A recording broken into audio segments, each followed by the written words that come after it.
本期影片来和大家分享我所收集的美国运通卡在中国大陆的刷卡接受度情况，以及我本人的实际刷卡体验。我会按照美国信用卡刷卡奖励类型进行场景分类，也就是餐厅、超市、航空公司、地铁、酒店、加油站、大型商场以及各种零售店。在微信和支付宝使用美国运通信用卡的情况，我就不展开介绍了，大家可以去看我之前做过的这期影片。先是餐饮类型的刷卡接受度情况，在中国大陆能刷美国运通实体卡的餐厅非常多，高档餐厅是一定可以刷美国运通实体卡的。我所定义的高档餐厅，也就是至少有米其林1星的餐厅，大家可以直接到 Michelin.com 官网直接查看中国有哪些米其林餐厅，在这些餐厅吃饭，大家就可以自信的把自己的美国运通绿卡、金卡或者是 Marriott Envoy Brilliant 拿出来刷卡，几乎可以100%识别出是餐饮消费，拿到多倍的刷卡奖励或者餐饮消费的报销。至于中端餐厅和连锁餐厅，那就非常多了。我自己实际测试过可以刷卡的餐厅包括广州酒家、陶陶居、Shake Shack、泰二酸菜鱼、西堤牛扒、麦当劳，名字叫莆田的福建菜连锁餐厅，还有叫做干杯的日式烤肉店。我暂时就记得这么多。我用我的美国运通金卡在这些地方刷卡付款，美国运通都能识别到这是餐饮类型的消费，拿到4倍的点数。在中国大陆的麦当劳刷卡的情况比较特殊，我需要具体解释一下。在麦当劳使用美国运通卡的方法有2种，一种是在自主点餐机，先把语言切换为英文，然后点餐机才会出现信用卡付款的方式，并且中国大陆的自助点餐机是不可以刷实体卡的，而是要通过手机扫点餐机的 QR code 二维码进入付款的页面，通过填写信用卡的卡号、有效期 CVV 来进行线上的付款。另一种付款方法就是下载中国区麦当劳的 App， 在 App 里面把语言切换为英文，这样在付款的时候，付款选项就会出现 International Credit Card 这个选项，然后我们选择 American Express， 就可以通过输入卡号、有效期 CVV 的方式来付款。在麦当劳的 App 操作比较方便，也比较安全，所以我比较推荐第二种。另外，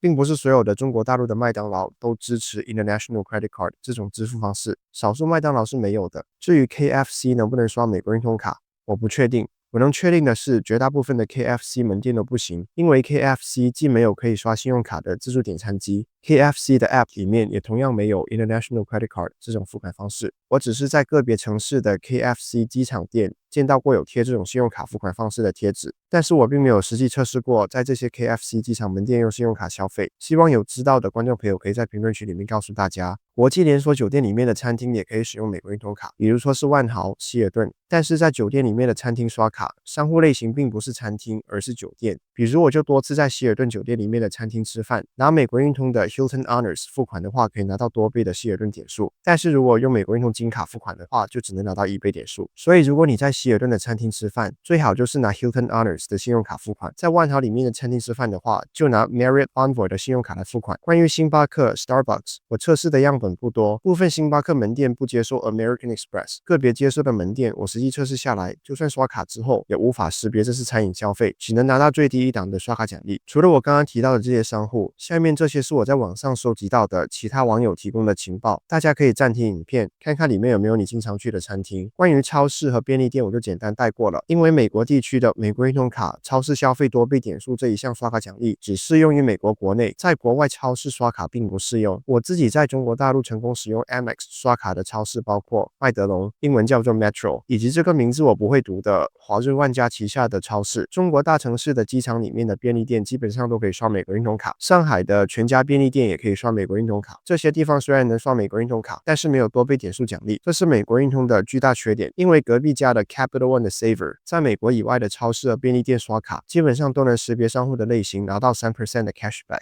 但是如果你觉得无所谓，或者你正在做开卡里的刷卡任务，那就可以拿美国运通的实体卡来刷。下面是关于航空公司的情况。中国那么多家航空公司里面，目前只有东方航空、厦门航空、中国国航这3家是可以刷美国运通卡的。使用美国运通绿卡、金卡、白金卡，在这3家的航空公司的官网或者 App 里面买机票的话，可以拿到多倍的刷卡奖励。美国运通的 Hilton Aspire 的机票报销也能在这3家航空公司使用。下面就是关于地铁的情况。北京地铁、上海地铁、广州地铁、成都地铁都可以直接刷美国运通卡或闸机，非常方便。使用美国运通绿卡，在这些城市刷卡进站，可以顺利拿到3倍点数。目前就只有这4个城市可以直接刷美国运通卡进站的，其他城市的地铁系统虽然还没有支持直接刷卡进站，但是在人工购票处基本上都配配备有支持各种卡组织的 POS 机，可以买地铁票。如果你不嫌麻烦的话，就可以去人工购票处刷美国运通卡买票。至于公交车的情况，我没有实际测试过哪些城市可以刷，网上也没有什么相关的资讯，我这里就略过了。关于酒店，希尔顿集团旗下的所有酒店都可以刷美国运通卡，万豪集团旗下的所有酒店也是。拿着美国运通的希尔顿信用卡和万豪信用卡，在对应的酒店刷卡都能拿到多倍的积分，所以这一点就没有什么好介绍的了。除了希尔顿和万豪，其他奢华高档一些的酒店都能用美国运通卡，但是只能拿到最低一档的刷卡奖励，除非是美国运通提供了相关的 Amex offer， 否则我自己是不会在这些酒店刷美国运通卡的。关于加油站，我测试过中国石化是可以刷美国运通卡的，美国运通的那2张 Blue Cash 信用卡只有在美国国内的加油站加油才有 3% 的 cashback， 在国外的加油站刷卡并不适用，而且这2张 Blue Cash 信用卡有海外交易手续费。如果是用绿卡、金卡、白金卡在中国石油刷卡，只能拿到最低一档的刷卡奖励，所以这一条资讯对大部分人来说都没有什么用。但是如果你正在做开卡礼的刷卡任务，那么在加油站刷卡就是多一个选择。关于零售商户，我测试过优衣库可以刷美国运通卡， Apple 的官方直营店也可以刷美国运通卡，因为美国运通的金卡和白金卡有自带的购物保险，所以虽然在这些地方刷卡只能拿到1倍点数，但至少有购物保障。以上我提到的商户只是众多商户里面的冰山一角。由于美国运通在2020年的时候拿到了人民币的清算牌照，万事达也在2年前拿到了人民币的清算牌照，所以中国大陆目前有越来越多的 POS 机，也逐渐升级为可以刷所有卡组织信用卡的全能 POS 机。只要各位在线下看到这种贴纸，就意味着这家商户是可以接受美国运通卡的。如果你刚刚申请了新卡，正在进行开卡礼的刷卡任务，那么就可以果断拿出卡片来刷。以上就是本期影片的全部内容，感谢观看。